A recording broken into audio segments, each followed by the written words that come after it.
Well, voting is underway in 102 seats spread across 21 states and union territories for the first phase of the Lok Sabha elections. Over 16.63 crore individuals are eligible to cast their votes in this phase. Prime Minister Modi led NDA alliance is eyeing its record third consecutive term and has set a target of 400 plus. That's why he said, "Ab ki baar 400 par." Meanwhile, the opposition has united to thwart this ambition of the ruling party as the electorate is casting its mandate. We are now focusing on what is taking place in Uttar Pradesh and more specifically the state of Bihar. 8 crucial constituencies in Uttar Pradesh, including Rampur, Pilibhit, Muzaffarnagar and Saharanpur, are in the process of electing their representatives. Meanwhile, in Bihar, 4 out of the 40 parliamentary seats have gone to polls, including Gaya, Nevada, Aurangabad and Jamui. My colleague Shakti is joining us at this point in time to talk more about this. Shakti, अगर आप मेरी आवाज़ सुन पा रहे हैं? शक्ति? जी उदय। शक्ति, 4 सीटें हैं, 40 सीटों में से बिहार राज्य में औरंगाबाद, गया, जमुई और नवादा। पिछली बार का जो वोटर टर्नआउट था 2019 का, वो 11 अप्रैल को वोटिंग हुई थी और जो पूरा वोटर टर्नआउट था वो 53.60 टर्नआउट था। आज क्या अनुमान दे सकते हैं आप कि किस तरीके की ऊर्जा देखने को मिल रही है मतदाताओं में?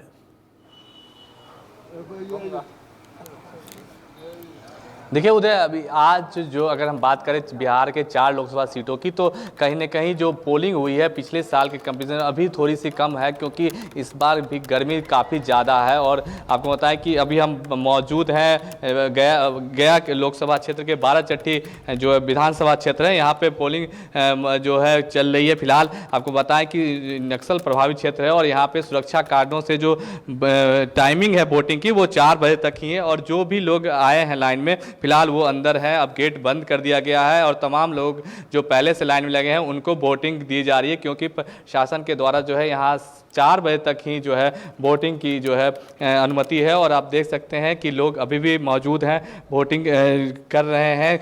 गर्मी काफ़ी है। टेम्परेचर अगर हम बात करें गया की, तो गया में टेम्परेचर जो है 40 डिग्री के अप्रॉक्स जो है टेम्परेचर भी है। और अमूमन इसी कारण जो लोग हैं वो दोपहर को घर से नहीं निकले हैं। फिलहाल शाम होने थोड़ी कम हुई है गर्मी शाम को, तो लोग घर से बाहर निकले हैं। हमारे साथ कुछ मतदाता हैं जिन्होंने आज वोट किया है, उससे थोड़ी देर पहले इनसे बात करते हैं। क्या नाम है आपका? रहमतुल्लाह खान।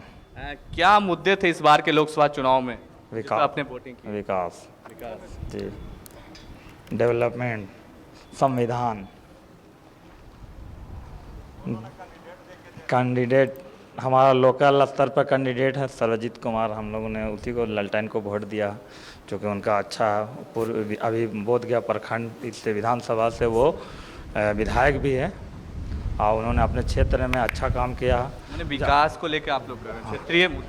क्षेत्रीय मुद्दे को लेकर हम लोगों ने किया। विकास पर उन्होंने काम किया, अच्छा काम किया। टूरिस्ट पैलेस हमारा बोधगया, उस पर उन्होंने काम किया।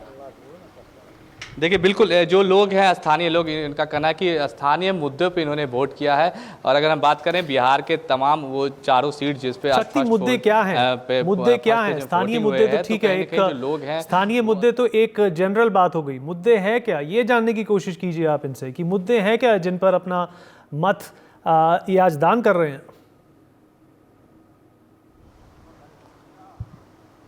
जी देखिए, कुछ लोग और हमारे साथ अब जुड़ रहे हैं, उनसे भी बात करते हैं, कोशिश करते हैं। क्या मुद्दे हैं इस बार के लोकसभा चुनाव में? विकास मुद्दा है, रोजगार मुद्दा है, और क्या मुद्दा है? यही सब मुद्दा है और क्या पब्लिक का। क्या इस बार जो आपने वोटिंग की है तो क्या आपके दिमाग में चल रहा था, किन मुद्दों को लेकर आप इस बार आपने वोटिंग की है? विकास के लिए महंगाई है, समझ गए, महंगाई का, बेरोजगारी है और नौकरी नहीं मिल रही हम लोग को। देखिए, तो बेरोजगारी और के साथ साथ महंगाई मुद्दा भी है, क्षेत्रीय मुद्दा भी है। हालांकि ये लोकसभा का चुनाव है, लेकिन जो स्थानीय लोग हैं इनमें कहीं ना कहीं जो स्थानीय स्तर पर जो समस्या है उसको लेकर भी इन्होंने वोटिंग किया है। और आपको बताया कि अब 4 बज चुके हैं और लोग जो है अंदर में वोटिंग करें, जो पहले से लोग आए हुए थे उन सब की वोटिंग है, क्योंकि सुरक्षा कारणों से नक्सल प्रभावित ये क्षेत्र है। तो ऐसे में 4 बजे तक ही मतदान करना था। इसको लेकर भी जो है कहीं ना कहीं जो परसेंटेज वोटिंग का है वो कम जरूर हुआ है, लेकिन फिलहाल जो है अब बिहार बोधगया के कई सीट पे जो है मतदान जो है वो खत्म हो गया। जो लोग पहले से लाइन में लगे हैं वो ही वोटिंग कर रहे हैं। जी उदय। चलिए पीलीभीत चलते हैं। पीलीभीत से my colleague mehndi Garg is joining us at this point in time. Mehendi, if you can hear me. Well, a very fascinating, interesting constituency.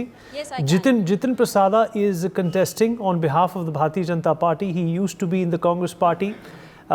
He's replaced Varun Gandhi. There's been a lot of back and forth, shaking up, jumping around when it comes to who's going to be representing the Bharatiya Janata Party. What do the people of Pili-Bhit feel? I can see the Awam right behind you. Talk to them and try to ascertain what are they voting for today and if the candidate is of their choice.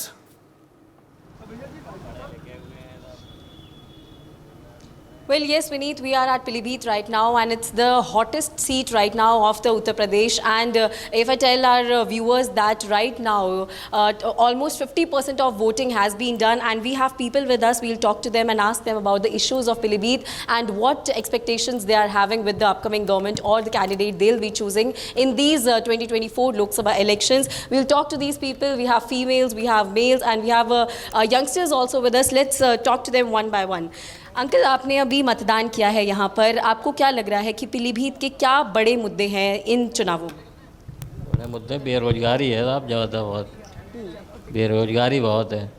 यहाँ काम धाम कोई फैक्ट्रियाँ वगैरह डाली जाएं अच्छी, जिसमें बेरोजगारी ख़त्म हो यहाँ से, यही मुद्दे हैं।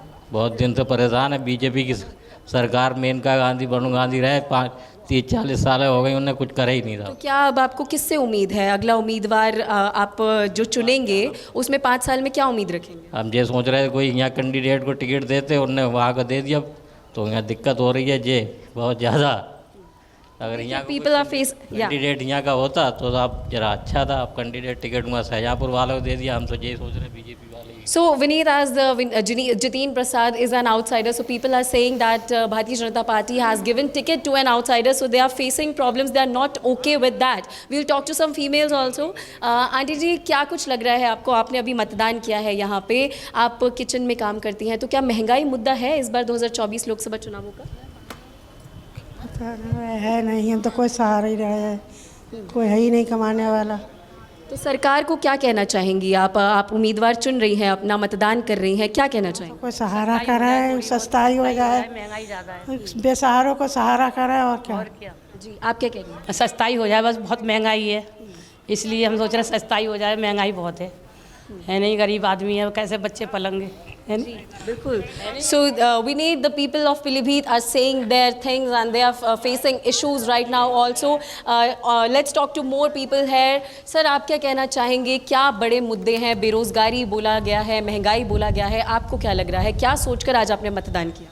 हम ये सोच के मतदान कर रहे हैं कि इससे बीजेपी ही है, तो हम तो जितिन प्रसाद को ही वोट देंगे, क्योंकि जो केंद्र सरकार में सरकार है उसी को हम मजबूत बनाएंगे।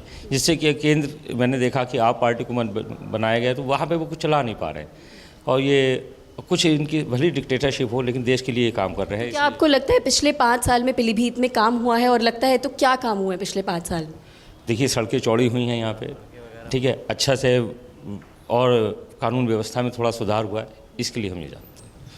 So Vineet, these are the people of Pili-Bhit who have casted their vote, and after the speculations and after all the controversies about this seat, that Jitin Prasad will be candidating from this seat rather than Varun Gandhi, and now the people of Pili-Bhit has somehow decided to give another chance to Bharatiya Janata Party on this seat, and they are having faith on the Modi ki guarantee. All right, Nani, let me come back to you. Let me also rope in Afsar from Muzaffarnagar, who's joining us at this point in time. Afsar, अगर आप मेरी आवाज़ सुन पा रहे हैं? अफसर, बिल्कुल आवाज़ आ रही है। 8 सीटें, 80 सीटें हैं उत्तर प्रदेश में। एक बहुत ही अहम, एक इम्पॉर्टेंट, एक पर्टिनेंट राज्य माना जाता है। मुजफ्फरनगर, सहारनपुर, कैराना, बिजनौर, नगीना, मुरादाबाद, रामपुर, पीलीभीत, ये कुछ ऐसी जगह हैं जहां पर आज मतदान हो रहा है। पर मुजफ्फरनगर एक दिलचस्प कंस्टिट्यूएंसी रही है अफसर, क्योंकि यहाँ पर जो जाट वोट है वो बहुत मायने रखता है, जो शेड्यूल कास्ट वोट है वो भी बहुत मायने रखता है। अगर मुजफ्फरनगर की पॉपुलैरिटी की बात करें, उसकी अगर हिस्ट्री की बात करें, तारीख की बात करें, तो 2013 के जो दंगे हैं वो भी सबको याद है। कहा जा सकता है कि बहुत ही सेंसिटिव एरिया है और यहाँ को भांपना और आंकलन करना कि यहाँ पर कौन किसको मतदान देगा बेहद ही मुश्किल कार्य है। बिल्कुल, बहुत ज़्यादा सेंसिटिव एरिया है मुजफ्फरनगर और यहाँ पर 2 बार के सांसद डॉक्टर संजीव बालियान हैं, वो उम्मीद कर रहे हैं कि फिर से तीसरी बार चुनेंगे और चूंकि आरएलडी के साथ गठबंधन हुआ है तो इसीलिए ज़्यादा ओवर कॉन्फिडेंट दिख रहे हैं। लेकिन एक जो बड़ी मुश्किल उनके सामने है राजपूत वोटर्स, क्योंकि पिछले कुछ दिनों में हमने लगातार देखा है जो संगीत सोम से उनकी लड़ाई चल रही थी और उसके अलावा जो दूसरे राजपूत वोटर्स बाहर सड़कों पर निकले थे तो उनके लिए मुश्किल कर सकते हैं। अब बेहतर होगा कि मैं लोगों से बात करता हूँ, बहुत सारे लोग यहाँ पर वोट देने आ रहे हैं। मैं आप लोगों से बात करता हूँ, आप लोग वोट देने जा रहे हैं, मैं आप लोगों से पूछना चाहूंगा कि क्या सोच करके वोट देने जा रहे हैं, क्या मुद्दे हैं आपके दिमाग में?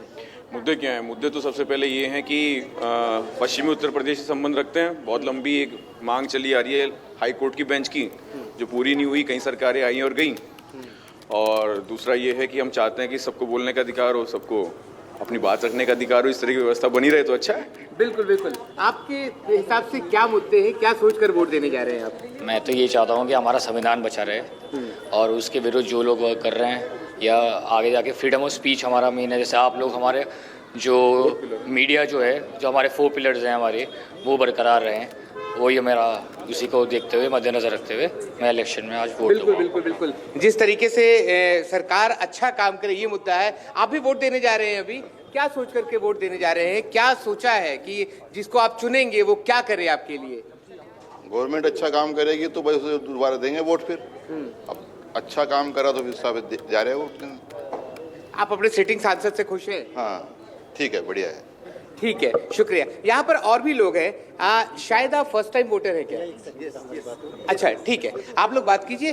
तो यहाँ पर जिस तरीके से लोगों ने बताया कि उनके लिए अफसर योगी आदित्यनाथ पर भी बात करिए, जानने की कोशिश कीजिए कि क्या छवि है उनकी और किस तरीके से उनकी छवि भी एक तरह से असर डालती है लोगों के इरादों पर, उनके मतदान पर।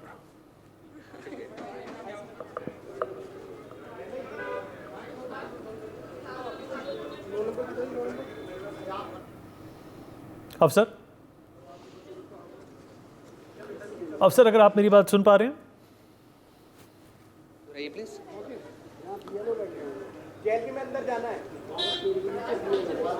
अफसर अगर आप मेरी बात सुन पा रहे हैं तो पूछने की कोशिश कीजिए कि योगी आदित्यनाथ मुख्यमंत्री जो हैं, उनकी लोकप्रियता को लेकर लोग कितना एक तरह से प्रतिशत अपना मतदान उस पर निर्भर रखते हैं?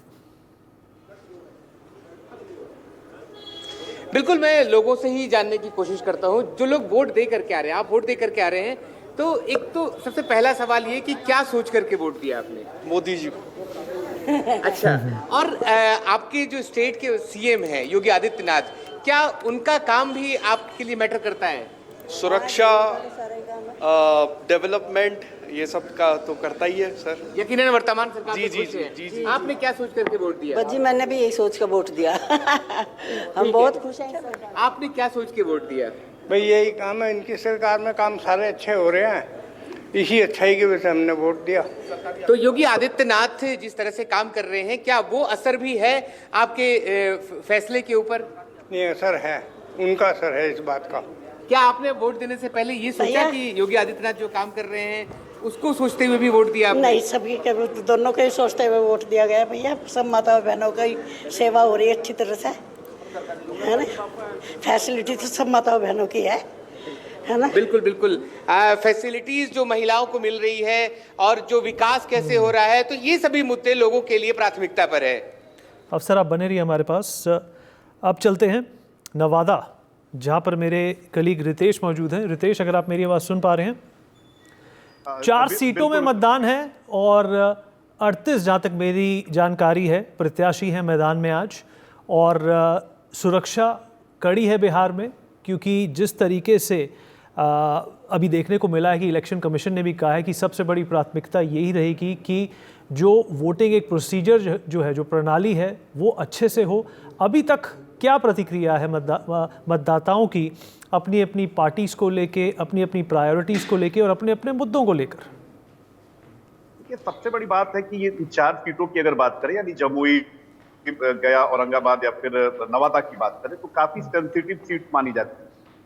लेकिन जितने भी प्रत्याशी यहाँ पर हैं वो हाई प्रोफाइल हैं, और पार्टियों, चाहे महागठबंधन की बात करें या फिर एनडीए की बात करें, उनके लिए प्रतिष्ठा का ये सबब बन चुकी है। और खास तौर पर जो लड़ाई है वो आरजेडी और सीधी तौर पर बीजेपी, या कह सकते हैं कि एनडीए के बीच की है। और इन चारों सीटों की अगर बात करें तो लंबे समय से यहाँ पर बीजेपी का दबदबा रहा है, और बीजेपी के लिए ये खास तौर पर इन सीटों को बचाना काफी बड़ी चुनौती है। अब बात कर लेते हैं कि मुद्दों की। तो स्थानीय जो मुद्दे हैं, चाहे वो सड़क की बात हो, बिजली की बात हो, पानी की बात हो, पलायन, रोजगार, बेरोजगारी, ये सारी चीजें हैं, लेकिन ये प्रमुख नहीं है। यहाँ पर सबसे बड़ा जो फैक्टर है वो है जो जातीय समीकरण बिहार में होता है, जो पार्टी को लेकर जो समीकरण बनाए जाते हैं, यहाँ पर हावी वही है। अगर नवादा, जहां मैं खड़ा हूं, उसकी ही बात कर ले तो यहाँ पर तमाम उस तरह के मुद्दे हैं। लेकिन जब जातीय समीकरण पर बात आती है, जब गठबंधन की बात आती है, तो यहाँ पर लोग जो है उनके साथ जाना पसंद करते हैं। कुछ लोगों को नरेंद्र मोदी का काम अच्छा लग रहा है, तो कुछ लोग बेरोजगारी का सवाल उठा रहे हैं। लेकिन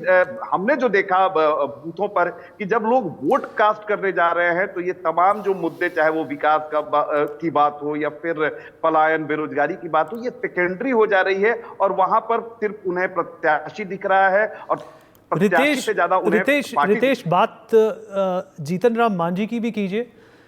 पहले मुख्यमंत्री रह चुके हैं, कुछ हार का भी सामना करना पड़ा है उन्हें इतिहास में, एक साख की लड़ाई भी लड़ रहे हैं, और एनडीए की तरफ से प्रत्याशी हैं। अब बिल्कुल देखिए, गया लोकसभा सीट की अगर बात करें तो लड़ाई जो है वो काफी दिलचस्प हो चुकी है, क्योंकि एक तरफ जीतन राम मांझी बिहार के पूर्व मुख्यमंत्री है, राजनीति में अपना दबदबा है, और गया सीट की बात करें तो यहाँ पर माझी समुदाय, जिस जाति से जीतन राम मांझी आते हैं, उसका दबदबा पिछले 25 साल से माझी समुदाय का व्यक्ति ही गया की सीट पर अपना परचम लहरा रहा है, चाहे वो बीजेपी से हो या आरजेडी से हो या फिर जेडीयू की बात कर ले।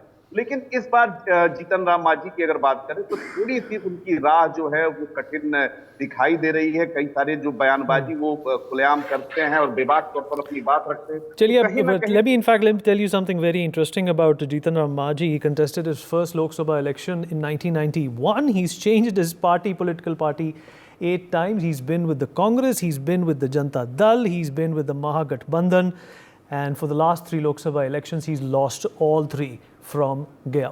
For more such videos, subscribe to the NewsX YouTube channel, hit the bell icon.